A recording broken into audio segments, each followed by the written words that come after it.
आज हमारे साथ एडवोकेट अजात शत्रु शर्मा जी हैं और जिस विषय पर हम उनसे बातचीत करेंगे वो विषय है डोमिसाइल सर्टिफिकेट। तो सबसे पहले एडवोकेट अजात शत्रु शर्मा जी, आपका हार्दिक स्वागत है। धन्यवाद कुलभूषण जी। अजात शत्रु शर्मा जी, डोमिसाइल सर्टिफिकेट क्या है? देखिए कुलभूषण जी, पिछले साल जब जम्मू कश्मीर का रीऑर्गेनाइजेशन एक्ट जो है हमारी पार्लियामेंट ऑफ इंडिया ने पास किया है, तो जो एक पुरानी व्यवस्था होती थी हमारे जम्मू कश्मीर के अंदर विशेष दर्जा प्रदान था, तो वो विशेष दर्जा हमें ये कहता था कि हम एक अलग से एक संविधान रखने की हमें इजाज़त थी।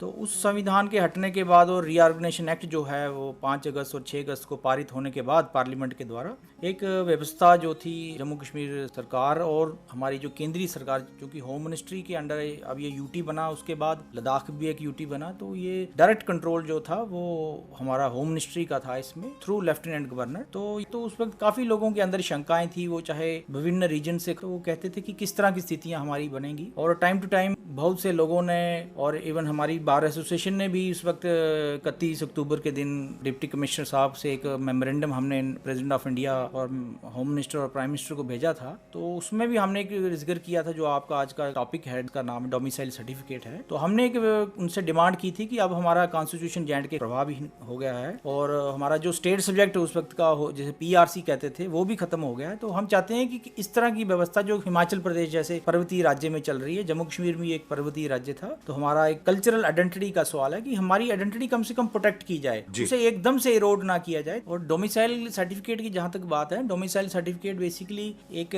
ऐसा सर्टिफिकेट है जिसके बेस पर हम जो है यहाँ पर कुछ चीजों में प्रेफरेंस ले सकते हैं एज कम्पेयर टू आउटसाइडर्स जी, जिनमें हमारा एजुकेशन है, हमारे स्कॉलरशिप है, एडमिशंस हैं एजुकेशन इंस्टीट्यूशंस, और नौकरियों में हमारी प्रेफरेंस मिलती है। और दूसरा जो है यहाँ के लैंड हम परचेज कर सकते हैं, उसके ऑनर बन सकते हैं। तो इस तरह की सारी व्यवस्थाएं जो है ये डोमिसाइल सर्टिफिकेट के द्वारा ही हासिल की जा सकती है। जी अजात शत्रु शर्मा जी, बिल्कुल सही बात आपने कही। आप बताएं कि ये domicile certificate Jammu Kashmir union territory में कब लागू हुआ? देखिए कुलभूषण जी, जब से रीऑर्गेनाइजेशन एक्ट बना और 31 तारीख जो थी, एक लास्ट डेट फिक्स की गई थी कि 31 अक्टूबर 2019 से जो है ये रीऑर्गेनाइजेशन एक्ट जो है प्रभाव में आ जाएगा और धारा 370 जो है वो उसका अपना अस्तित्व खो देगी और जम्मू कश्मीर का जो संविधान है वो भी जो है प्रभावहीन हो जाएगा, नल एंड वाइड हो जाएगा। तो जब 1 अक्टूबर को ये व्यवस्था लागू हुई तो उस वक्त एक कंफ्यूजन की स्थिति थी, क्योंकि गवर्नमेंट शायद उस वक्त इतनी तैयार नहीं थी कि वो 1 अक्टूबर को ही डोमिसाइल का कंसेप्ट ले आते। हाँ, उनके माइंड में था उस वक्त के, तो उस चीज को बनाते उनको थोड़ा टाइम लगा। और हमारे जब से ये पैंडेमिक के दौरान थोड़ा सा डिले भी हुआ ये इसमें डोमिसाइल सर्टिफिकेट के बारे में। और जो रूल्स उन्होंने फ्रेम किए, सबसे पहले उन्होंने हमारा एक जम्मू कश्मीर का सिविल सर्विस डिसेंट्रलाइजेशन एक्ट बना हुआ है, जो हमें डिफाइन करता है कि जम्मू कश्मीर की जो सर्विसेज हैं कैसे कैसे होंगी, डिस्ट्रिक्ट कैडर की होगी, स्टेट कैडर की पोस्ट होगी, डिविजनल कैडर की होगी, और उसमें क्या क्या कंडीशनें होंगी। उसमें उन्होंने अमेंडमेंट करके, जो वहां पर एक पीआरसी का कंसेप्ट था, क्योंकि जिसके पास पीआरसी था वही स्टेट के अंदर जो है जॉब ले सकता था, लेकिन इस डोमिसाइल को लाने से पहले उस एक्ट में तरमीम करना जरूरी था। तो हमारी स्टेट गवर्नमेंट ने थ्रू होम मिनिस्ट्री जो है उस एक्ट के अंदर अमेंडमेंट की और पीआरसी की जगह उन्होंने डोमिसाइल वर्ड यूज किया। और डोमिसाइल का उन्होंने एक साइड में डिफाइन भी किया कि डोमिसाइल जो है वो कम से कम 15 साल जो है स्टेट में जो रह रहा होगा, रिजाइड कर रहा होगा, या 7 साल जिसने अपने एजुकेशन इंस्टीट्यूशन में काम किया होगा, या इस तरह अलग अलग कैटेगरीज उन्होंने डिफाइन की हैं। तो वो उन्होंने सबसे पहले उसमें अमेंडमेंट लाई और उसके बाद 18 मई 2020 को डोमिसाइल सर्टिफिकेट किस तरह से ग्रांट किया जाएगा उसके रूल्स जो थे 18 मई 2020 को उन्होंने एनेक्ट किए। जी अजात शत्रु शर्मा जी, बिल्कुल सही बात आपने कही। आप बताएं कि इसको बनाने की जरूरत क्यों पड़ी? देखिए कुलभूषण जी, यहाँ के लोगों के अंदर कुछ शंकाएं थी और कि हमारा एक स्पेशल स्टेटस इरोड हो गया, खत्म हो गया। अब हमारा क्या होगा, अब हमारा कल्चर कैसे प्रोटेक्ट होगा, हमारी आइडेंटिटी कैसे प्रोटेक्ट होगी, हमारे जो यहाँ के इतने सालों से 70 से ज्यादा साल से लोग जो रह रहे हैं, इवन कि महाराजा गुलाब सिंह जी के टाइम से यहाँ पर लोग रह रहे हैं और जिन्हें क्लास 1 स्टेट सब्जेक्ट भी कहा जाता था, वो सारे लोग यहाँ पर रह रहे हैं। अब उनका क्या बनेगा, वो कहाँ जाएंगे, उनको क्या कोई स्पेशल प्रेफरेंस मिलेगी नहीं मिलेगी, क्योंकि हमारा एक इलाका जो है एक पर्वतीय क्षेत्र आता है और पर्वतीय क्षेत्र में बहुत सी समस्याएं हो। तो उस वजह से ये सेंट्रल गवर्नमेंट को भी ध्यान में था और लोगों की भी डिमांड थी। तो उस वजह से ये डोमिसाइल का जो कंसेप्ट जो था हमारी जम्मू कश्मीर रियासत में आया और वो यही कहता है कि जहाँ के जो बाशिंदे हैं, जो यहाँ पे रहने वाले लोग हैं, चाहे उनमें वेस्ट पाकिस्तानी रिफ्यूजीज भी आते हैं जो 1947 को आए थे, या और लोग माइग्रेंट्स लोग भी आते हैं, वो सभी लोग उसमें शामिल थे जो यहाँ पर रह रहे हैं, जम्मू कश्मीर की धरती पर निवास कर रहे हैं, चाहे वो किराए के मकान में रह रहे हैं, चाहे ओनरशिप है उनकी, चाहे वो पुराने पुराने रेजिडेंट हैं उन लोगों के राइट्स प्रोटेक्ट करने के लिए ही डोमिसाइल का कंसेप्ट जो है सरकार ने लाया। जी, आप ये बताएं कि अब इसका उपयोग सिर्फ जम्मू कश्मीर के लोग कर सकते हैं या बाहरी राज्यों के भी लोग इस डोमिसाइल सर्टिफिकेट का इस्तेमाल कर सकते हैं बनाकर? देखिए कुलभूषण जी, सबसे पहले मैं आपको जानकारी के लिए ये बता देना चाहता हूँ कि जिसको हम स्टेट सब्जेक्ट कहते थे, पीआरसी, जिसको हमारे कॉन्स्टिट्यूशन ने डिफाइन किया था, J&K कॉन्स्टिट्यूशन जो अब खत्म हो गया है, वो पीआरसी किन लोगों को मिलता? वो पीआरसी उन लोगों को मिलता था जो जम्मू कश्मीर में जिनकी इमूवेबल प्रॉपर्टी 1944 से पहले की थी। जी, यानी कि आप कह सकते हैं कि 47 से पहले जो लोग जम्मू कश्मीर में रह रहे थे उन लोगों को ही स्टेट सब्जेक्ट मिलता था, और जो उसके बाद जो लोग आए वो स्टेट सब्जेक्ट के हकदार नहीं थे, चाहे वो इंडियन सिटीजन थे या इंडियन सिटीजन नहीं थे, क्योंकि इंडियन सिटीजन होना एक प्राथमिकता है। अब ये डोमिसाइल की आपने बात की, तो डोमिसाइल भी वही इंसान ले सकता है कि जो भारत का नागरिक है जी। लेकिन अब इसमें कैटेगरीज डिफाइंड हैं। सबसे पहले तो उन्होंने, जिनके पास पीआरसी होल्डर हैं उनको तो कोई दिक्कत नहीं है, उनको तो उसी के पैटर्न का एक सर्टिफिकेट द्वारा से और बड़ी आसानी के प्रोसीजर से पीआरसी अपना ओरिजिनल जो है या उसकी सर्टिफाइड कॉपी दिखा के अपने आप को प्रूव करके और अपना एक आधार कार्ड, चूंकि आधार कार्ड एक कंपलसरी डॉक्यूमेंट है, वो लगा के उनको आसानी से मिल सकता है। लेकिन जहां तक प्रश्न है कि अन्य भारतीय नागरिकों का, सबसे पहले तो डोमिसाइल के लिए एलिजिबिलिटी नंबर 1 ये है कि वो इंडियन सिटीजन होना चाहिए। जी। Second, Indian citizen Jammu Kashmir में इतने सालों से रह रहा होना चाहिए। जैसे उन्होंने 15 साल की क्लॉज उसमें रखी है कि 15 साल जो है कंटिन्यूसली जम्मू कश्मीर में कोई भारतीय नागरिक अगर रह रहा है वो डोमिसाइल का अधिकारी है, उसके बच्चे भी अधिकारी हैं। और इसमें एक और स्पेशल क्लॉज जो डाली है उन्होंने सेंट्रल गवर्नमेंट के सर्वेंट्स के लिए कि वो 10 साल से अगर जॉब कर रहे हैं स्टेट के अंदर, वो भी जो है डोमिसाइल ले सकते हैं और उनके बच्चे भी डोमिसाइल ले सकते हैं। तो इस तरह से ये सारी कैटेगरीज डिफाइन की गई। जी बिल्कुल अजातशत्रु शर्मा जी, एक चीज और मैं यहाँ पे जानना चाहूंगा, डोमिसाइल का इस्तेमाल किन किन कामों के लिए हो सकता है बाहर के लोगों के लिए खासकर? देखिए कुलभूषण जी, पहली बात तो ये है कि जो डोमिसाइल का अधिकारी होगा, जम्मू कश्मीर के डोमिसाइल का अधिकारी होगा, और जो शर्तें हमारे रूल्स के अंदर दी गई हैं, गवर्नमेंट ने बनाई हैं, उसमें जो जिसको सर्टिफिकेट मिलता है तो उसके बाद तो सबसे पहले तो जॉब्स की बात आती है। तो इस व्यवस्था के अंदर जो था, अब ये जो डोमिसाइल सर्टिफिकेट है इसका सबसे पहले फायदा था जॉब्स के लिए। और जॉब्स में उन्होंने सेंट्रल एक्ट जो मैंने आपको बताया कि decentralisation of services Jammu Kashmir 2010 का, उसमें अमेंडमेंट करके उसके बाद उन्होंने ये डोमिसाइल का कंसेप्ट लाया है। लेकिन जिसके पास डोमिसाइल होता है, जैसे बाकी स्टेटों में चल रहा है, तो वहाँ जैसे एजुकेशन इंस्टीट्यूशंस में डोमिसाइल जिसके पास होगा उसको वहाँ पर एडमिशन मिल सकती है। जो स्कॉलरशिप जो है स्टेट गवर्नमेंट ग्रांट करती है या सेंट्रल गवर्नमेंट ग्रांट करती है, जिसके पास डोमिसाइल होगा उस स्टेट का, वो वहाँ का अधिकारी हो सकता है। और उसके बाद एक और कंसेप्ट जो है वो अभी थोड़ी दिनों में क्लियर हो जाएगा कि लैंड्स के रूल्स भी जो है डोमिसाइल के जो है, मतलब कहने का मतलब है कि जिसके पास डोमिसाइल होगा वो जम्मू कश्मीर का लैंड भी खरीद सकता है। ये आने वाले टाइम में कुछ देर में जो है ये भी स्थिति क्लियर होने वाली है। जी बिल्कुल बिल्कुल सही बात आपने अजातशत्रु शर्मा जी कही। शर्मा जी, डोमिसाइल सर्टिफिकेट और परमानेंट रेजिडेंट सर्टिफिकेट में क्या अंतर है? देखिए कुलभूषण जी, बड़ा महत्वपूर्ण प्रश्न आपने किया है, क्योंकि आप इस प्रश्न का उत्तर जानने के लिए उत्सुक होंगे कि आखिर ये डिफरेंस क्या है, दोनों सर्टिफिकेटों में अंतर क्या है। जी, तो मैं उनकी जानकारी के लिए बता देना चाहता हूँ कि पीआरसी जो था वो एक, उसको परमानेंट रेजिडेंट सर्टिफिकेट कहते थे। यानी जब हमारा एक्सेशन हुआ जम्मू कश्मीर का 26 अक्टूबर 1947 को भारत के साथ, यूनियन ऑफ इंडिया के साथ, तो उस वक्त चूंकि यहाँ पर कबायली हमला चल रहा था तो एक इमरजेंसी की स्थिति थी। तो उस वक्त हमारे यहाँ के जो गवर्नेंस थी, यहाँ के रिप्रेजेंटेटिव जो थे हमारी कॉन्स्टिट्यूएंट असेंबली में शामिल नहीं हो पाए। तो लेकिन फिर भी हमारे प्रधानमंत्री पंडित जवाहरलाल नेहरू, हमारे सरदार पटेल, श्यामा प्रसाद मुखर्जी जैसे लोग, उन्होंने जम्मू कश्मीर के बारे में काफी चिंताएं व्यक्त की और उन्होंने उस वक्त उसको एक स्पेशल दर्जा देकर जो था आर्टिकल 370 बनाया, जिसको 370 के नाम से या धारा 370 भी कुछ लोग कहते हैं। अदरवाइज ये भारतीय संविधान का 370 का एक अनुच्छेद है जी। तो उसमें जो था एक स्पेशल कॉन्स्टिट्यूशन जो था, हम अलग से कॉन्स्टिट्यूशन बना सकते थे, हमें इजाजत थी। हम कॉन्स्टिट्यूशन के अंदर ही, वो हमारी सुप्रीम कोर्ट ने भी, आपको याद होगा 2-3 साल पहले एक जजमेंट आई थी सरफियासी एक्ट के ऊपर, उन्होंने कहा कि जम्मू कश्मीर की अगर कोई सॉवरेनिटी है तो वो इंडियन कॉन्स्टिट्यूशन के अंडर है, इंडियन कॉन्स्टिट्यूशन के बाहर कुछ भी नहीं है जी। तो एक कंफ्यूजन की स्थिति थी, तो वो अब क्लियर हो चुकी है। खैर, लेकिन पीआरसी का जहां तक बात है, तो पीआरसी एक ऐसा स्टेट सब्जेक्ट जो 1927 में महाराजा हरि सिंह जी के टाइम में नोटिफिकेशन जारी की गई थी कि हम जो यहाँ के लोगों को, यहाँ के जो बाशिंदे लोकल हैं, उन लोगों के राइट्स जो है प्रोटेक्ट प्रोटेक्ट करेंगे। ऐसा ना हो कि उन लोगों को राइट्स जो है, कोई बाहर से आके कोई लैंड जो है खरीद ले, यहाँ पर कोई बाहर से आके लोग जॉब्स करने लगे, तो हमारे लोग जो कम एजुकेशन वाले थे वो कहाँ जाएंगे उस वक्त। हमारे बड़ी एक कमजोर स्टेट थी उस वक्त के लिहाज से। तो उस चीज को बचाने के लिए, उस चीज को प्रोटेक्ट करने के लिए महाराजा साहब ने 1927 में और 1931 में दो नोटिफिकेशन जो थी जारी की गई थी, और महाराजा हरि सिंह जी को अधिकार था कि वो किसी भी को जो है स्टेट स्पेक्ट ग्रांट कर सकते थे। उन्होंने फिर क्लास 1, क्लास 2, क्लास 3, क्लास 4 इस तरह से क्लास अलग अलग बनाई थी। तो क्लास जो 3 और 4 ये कहती थी कि 10 साल के बाद, अगर 10 साल कंटिन्यूसली हमारी स्टेट में उस वक्त महाराजा की रियासत में अगर कोई रहता है तो महाराजा हरि सिंह जी को राइट है कि वो उसको रियायतनामा देके जो है, इजाजतनामा देके उसको एक स्टेट स्पेक्ट ग्रांट कर सकते हैं जी। और इवन की कंपनी का भी कंसेप्ट था, जो क्लास 4 की बात थी। तो उसमें कंपनी भी अगर कोई 10 साल काम करती है स्टेट के अंदर और उसकी इकॉनमी को बूस्ट करती है तो वो उस कंपनी को भी जो है स्टेट स्पेक्ट ग्रांट कर सकते हैं। लेकिन जब एक्सेशन हुआ और उसके बाद हमारी कॉन्स्टिट्यूएंट असेंबली में जो हमारा स्थिति थी नहीं तय हुई, लेकिन 370 जो बन गया और उन्होंने हमें थोड़ी सी फ्रीडम दी जिसे स्पेशल स्टेटस कहा जाता है। और उसके बाद हमारी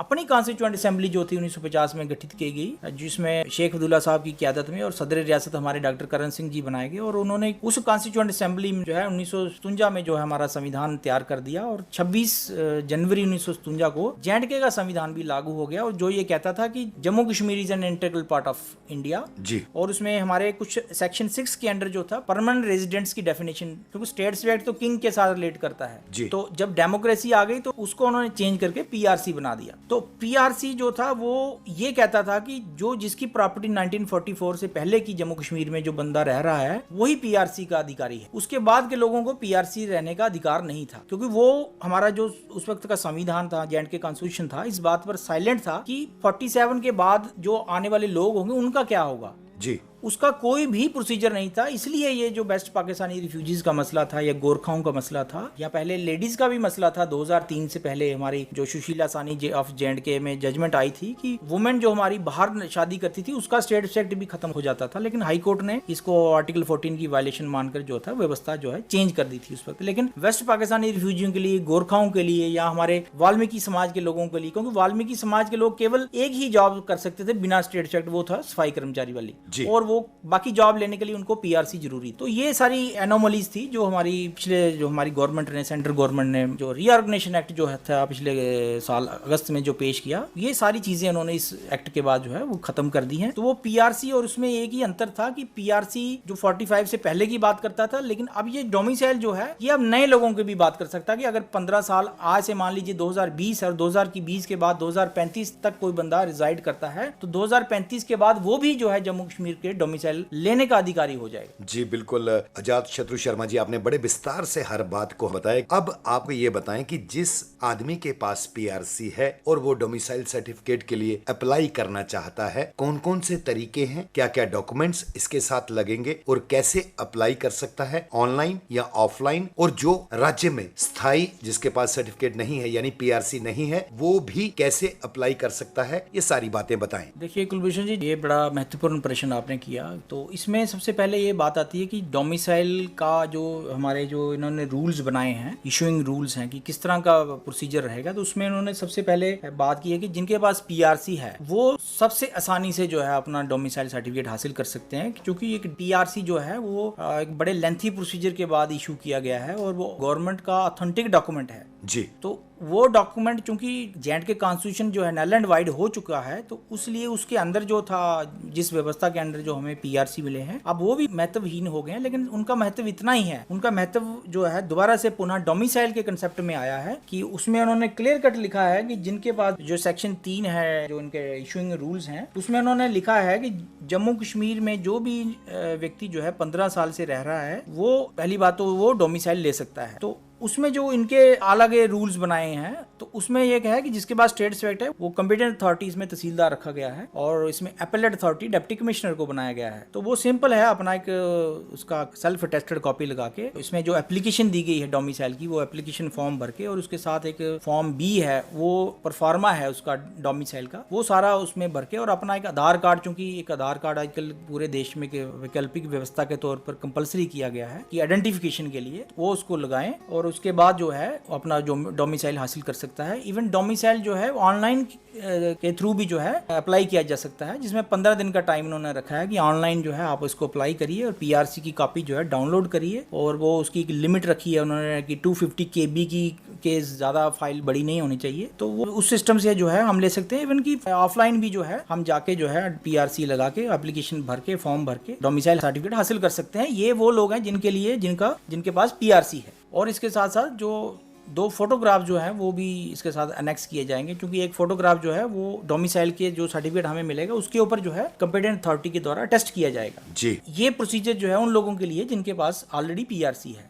जी। अब जिनके पास पीआरसी नहीं है तो उनका प्रोसीजर थोड़ा अलग है। उनके लिए जो है वो अलग अलग डॉक्यूमेंट जो है इसमें निर्धारित किए गए हैं हमारे रूल्स के अंदर, जिसमें पहला राशन कार्ड है हमारा, या हमारी इमूवेबल प्रॉपर्टी का रिकॉर्ड जिसको कोई कहते हैं कि हमारी कोई जमाबंदी है, या कोई म्यूटेशन सर्टिफिकेट है, कोई हमारे पास सेल डीड है। उसके बाद हमारा एजुकेशन रिकॉर्ड है, यहाँ के मतलब स्टेट के अंदर एजुकेशन इंस्टीट्यूशंस में पढ़े हैं। उसके बाद हमारा वोटर लिस्ट है कि हमने एमपी के इलेक्शन में वोट डाला हुआ है, वो हो सकता है। इलेक्ट्रिसिटी बिल्स हैं कि मेरे घर में, मैं इधर रह रहा हूँ इतने सालों से, मेरे घर में मैं पिछले 15 सालों से बिजली का बिल दे रहा हूँ, ये मैं उसका रिकॉर्ड है। या कोई यहाँ पर एम्प्लॉई है, काम कर रहा है पिछले 15 सालों से, तो वो अपना एम्प्लॉयर का सर्टिफिकेट लगा सकता है, जो कि लेबर कमिश्नर द्वारा अटेस्ट होना चाहिए या डायरेक्टर इंडस्ट्रीज द्वारा जो है काउंटर साइन होने चाहिए। तो उनके बच्चे भी जो है ले सकते हैं। तो उनके बच्चों के लिए एक एडिशनल है कि बर्थ सर्टिफिकेट जो है जम्मू कश्मीर के किसी कंपिटेंट अथॉरिटी से इशू होना चाहिए, तो वो लोग भी जो है इसके हकदार होंगे। और उसके बाद जो है जैसे